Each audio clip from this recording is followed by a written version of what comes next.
brain freeze yun Kasi ang daming yelo. Sobrang daming yelo. Tapos, nanginig talaga ako doon. First time ko mag-ice bucket challenge. Oo, kasi girlfriend siya. Oo, kinakabahan talaga ako kasi expected ko na talaga na si Elijah yung... Lagi naman. Oo, na si Elijah talaga yung magsasalita na parang magtatanggol sa ibang mga cast. So parang hindi naman ako na-prank doon. Expect ko na talaga.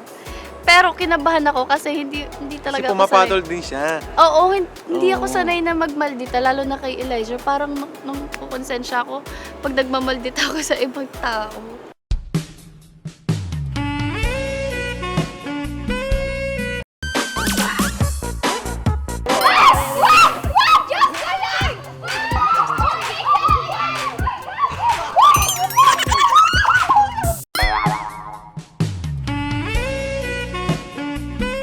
Taba nga eh. O ikaw nga, abs reveal. Abs reveal. Hey guys. Ibang klase to. Makikita ba namin yan soon?